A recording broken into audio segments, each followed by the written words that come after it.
Slavery was an ever-present feature of the Roman world. Slaves served in households, agriculture, mines, the military, workshops, construction, and many services. As many as 1 in 3 of the population in Italy, or 1 in 5 across the empire, were slaves. And upon this foundation of forced labor was built the entire edifice of the Roman state. Slavery, that is complete mastery of one individual over another, was so embedded in Roman culture that slaves became almost invisible, and there was certainly no feeling of injustice in this situation on the part of the rulers. Inequality in power, freedom, and the control of resources was an accepted part of life and went right back to the mythology of Jupiter overthrowing Saturn. Further, it was believed that the freedom of some was only possible because others were enslaved. Slavery was therefore not considered an evil, but a necessity by the Roman citizens. The fact that slaves were taken from the losers in battle was also a helpful justification and confirmation of Rome's cultural superiority and even right to rule over others and exploit those persons for absolutely and any purpose whatsoever.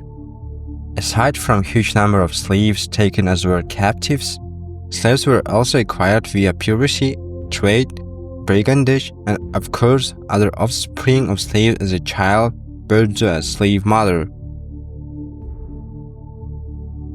Slave markets proliferated, perhaps one of the most notorious being the market on Delos, which was continuously supplied by Cilician pirates. Slave markets existed in most large towns. So, and here in a public square, slaves were paraded with signs around their necks advertising their virtues for prospective buyers. Traders specialized in the commodity, for example, the Capitolus Timotheus traded throughout the Mediterranean. The number and proportion of slaves in society varied over time and place.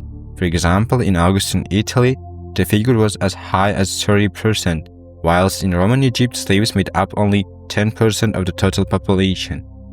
Although slave ownership was wider than in the Greek world, it remained the prerogative of the reasonably well-off.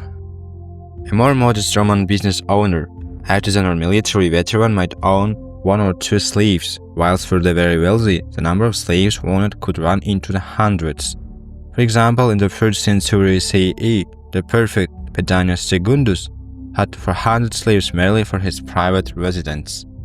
Slaves were the lowest class of society, and even freed criminals had more rights. Slaves had no rights at all, in fact, and certainly no legal status or individuality. They could not create relations or families, nor could they own property.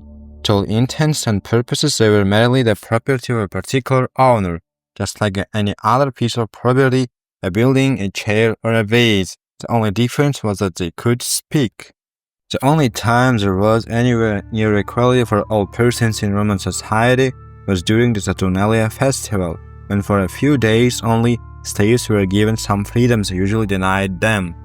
Slaves were for many of the Roman elite a status symbol, and therefore the more one had the better, so that wealthy Romans very often appeared in public accompanied by an entourage of as many as 15 slaves. Slave labor was used in all areas of Roman life except public office. In addition, slaves were often mixed with the free labor as employers used whatever human resources were available and necessary to get a job done.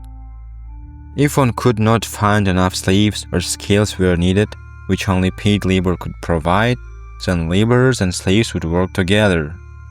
In the agricultural sector, such a mix of labor was particularly common, as the work was seasonal, so that at harvest time paid labor was brought in to supplement the slave staff, because to maintain such an extent workforce year-round was not economically viable. There was, at least for a small minority, the possibility of a slave achieving freedom to become a freed man or woman, and this incentive was fully exploited by slave owners.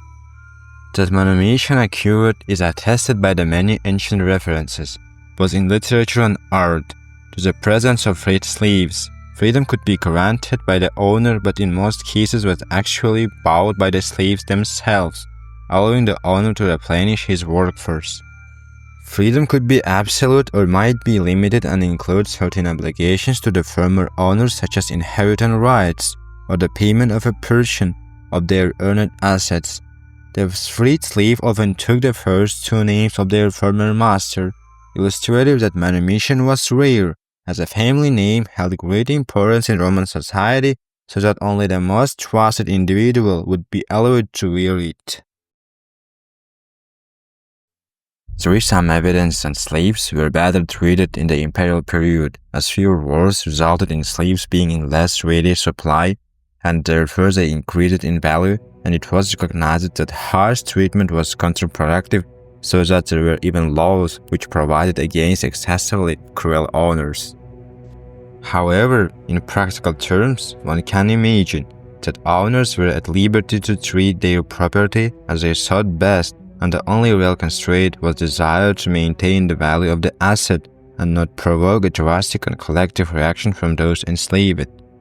Indeed, treatises were written advising the best methods of management regarding slaves, what food and clothing was best, which were the most efficient methods of motivation, and how to create divisions among slaves so that they did not form dangerous protest groups. Sometimes, however, these careful plans and strategies proved ineffective and slaves could turn against their owners. Undoubtedly, the most famous examples such uprisings were those led by Yunus in Sicily in 135 BCE and Spartacus in southern Italy in 73 BCE.